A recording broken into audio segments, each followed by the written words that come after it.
ഒരുപാട് പൂജയും പരിപാടിയും ഒക്കെ ചെയ്തിട്ടുണ്ടെങ്കിലും ഈ എക്സോസിസം പ്രഭേന്ദു ആദ്യമായിട്ടാണ് ചെയ്യുന്നത്.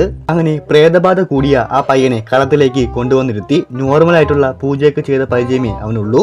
എങ്കിലും കുറച്ച് പൊടിക്കൈകളൊക്കെ പരീക്ഷിക്കാൻ തുടങ്ങി. ശരിക്കും പറഞ്ഞാൽ പ്രഭേന്ദുവിന് മ്യൂസിക്കാണ് ഇഷ്ടം. പക്ഷേ 19 വയസ്സ് വരെ പൂജാ മന്ത്രങ്ങൾ പഠിച്ചതുകൊണ്ട് തന്നെ സാമ്പത്തികമായി നിന്നു പോവാൻ അതവനെ സഹായിച്ചു. പൂജ തുടങ്ങി കുറച്ചു സമയം കഴിഞ്ഞപ്പോൾ തന്നെ ആ പയ്യന്റെ മുഖത്തുനിന്ന് ഒരു പ്രകാശം വന്നു തുടങ്ങി. പ്രഭേന്ദുവിന്റെ മന്ത്രത്തിന്റെ പവറാണോ അതോ അവന്റെ അമ്മയുടെ പ്രാർത്ഥനയാണോ എന്നറിയില്ല, ബാധ അവന്റെ ദേഹത്തുനിന്ന് ഒഴിഞ്ഞുപോയി. ഇതെന്ത് മറിമായം, ഇങ്ങനെയൊന്നും സംഭവിക്കാൻ വഴിയില്ലല്ലോ എന്നാണ് പ്രഭേന്ദു ചിന്തിച്ചുകൊണ്ടിരിക്കുന്നത്.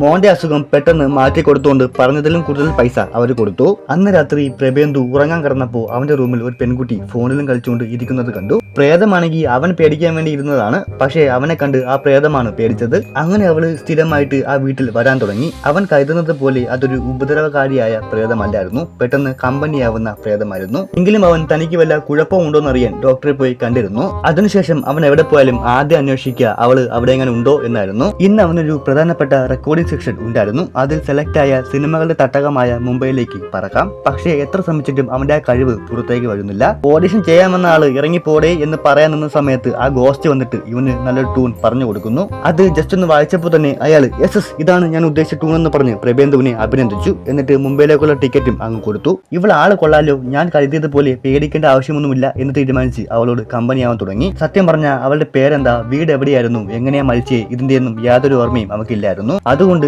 അതൊക്കെ കണ്ടുപിടിക്കാൻ വേണ്ടി പ്രഭേന്ദുവിന്റെ സഹായം അവൾ ആവശ്യപ്പെട്ടു. സംഭവം മരിച്ച് അവളിപ്പോ ഒരു പ്രേതമാണെങ്കിൽ കൂടി അതിന്റെ ഒന്നും യാതൊരു വിഷമവും ഇല്ലാതെ പാട്ടും പാടി ഡാൻസും കളിച്ചുകൊണ്ടിരിക്കുകയാണ്. പ്രേതമായതുകൊണ്ട് തന്നെ അവൾക്ക് ഒരുപാട് കഴിവുകളുണ്ട്. ആർക്കും കാണാൻ പറ്റാത്തതുകൊണ്ട് അവരേക്ക് അവളിട്ട് വട്ടാക്കുന്നുണ്ടായിരുന്നു. ഒരു സീരിയസ് മാൻ ആയതുകൊണ്ട് പ്രഭേന്ദുവിന് അവൾ കാണിക്കുന്ന പരിപാടികളൊന്നും തീരെ ഇഷ്ടപ്പെടുന്നുണ്ടായിരുന്നില്ല. കൂടാതെ പുള്ളിക്കാരിക്ക് ഡാൻസും ഭയങ്കര ഇഷ്ടമായിരുന്നു. ഉത്സവ ടൈമിൽ പ്രഭേന്ദുവിന് നാട്ടുകാരുടെ മുമ്പിൽ ഷോ കാണിക്കാനുള്ള പരിപാടികളൊക്കെ അവൾ സെറ്റാക്കി കൊടുക്കുന്നുണ്ടായിരുന്നു. ഒരു പയ്യൻ പ്രഭേന്ദുവിന്റെ ഫോൺ മേടിച്ച് കാറ്റിൽ എറിയാൻ നോക്കിയതായിരുന്നു. അവളുടെ പവർ കൊണ്ട് ആ പയ്യൻ കുറച്ചു നേരത്തേക്ക് സ്റ്റക്കായി പോയി. ഒന്നിനോടും പ്രതികരിക്കാത്ത പ്രഭേന്ദു അവസാനം അവളുടെ മോട്ടിവേഷൻ കൊണ്ട് എല്ലാത്തിനോടും പ്രതികരിക്കാൻ തുടങ്ങി. അവളുടെ പേര് കണ്ടുപിടിക്കാൻ വേണ്ടി സെമിത്തേരികളായ സെമിത്തേരി കയറി ഇറങ്ങുന്നുണ്ടായിരുന്നു. കുറച്ചു ദിവസം കഴിഞ്ഞപ്പോഴത്തേക്കും പ്രഭേന്ദുവിന് സാദിയ എന്ന് പറയുന്ന പെൺകുട്ടിയോട് പ്രേമം തുടങ്ങി. അതൊന്നും പൊസസീവായ നമ്മുടെ ഗോസ്റ്റിന് ഇഷ്ടപ്പെടുന്നുണ്ടായിരുന്നില്ല. സാദിയയോട് പ്രേമം കൂടിയവൻ നമ്മുടെ ഗോസ്റ്റിനോട് അധികം സംസാരിക്കാണ്ടായി. അങ്ങനെ തിരിച്ച് കാറിൽ പോയിക്കൊണ്ടിരിക്കുന്ന സമയത്ത് നമ്മുടെ ഗോസ്റ്റ് അവനെ പ്രപ്പോസ് ചെയ്തു. ആദ്യം അവനത് തമാശയ്ക്കാണ് എടുത്തെങ്കിലും അവൾ സീരിയസ് ആണെന്ന് അറിഞ്ഞപ്പോൾ ഇതൊന്നും ഒട്ടും പ്രാക്ടിക്കൽ അല്ല എന്ന് പറഞ്ഞ് അവൻ കാറിന്റെ പുറത്തേക്ക് ഇറങ്ങി. ഒരു വണ്ടി തട്ടാൻ പോയി അവനെ രക്ഷിച്ച് ആത്മാർത്ഥമായി കെട്ടിപ്പിടിച്ചു. ആ ഹഗ്ഗിൽ അവളുടെ പഴയ ജീവിതകഥ മുഴുവൻ അവന് മനസ്സിലായി. തന്റെ കാമുകനെ വീട്ടുകാർക്ക് പരിചയപ്പെടുത്തി കൊടുക്കുന്നതിനിടയ്ക്കാണ് വണ്ടിയിടിച്ച് അവൾ മരിക്കുന്നത്. ഇതൊക്കെ പ്രഭേന്ദുവിനെ അറിയിച്ചിട്ട് അവള് മായയായി പോയി. നേരെ അവളുടെ വീട്ടിലേക്ക് ചെന്ന് അവളുടെ കാമുകൻ ഞാനായിരുന്നു എന്ന് പറഞ്ഞ് ആത്മാവിന് ശാന്തിയും കൊടുത്തു.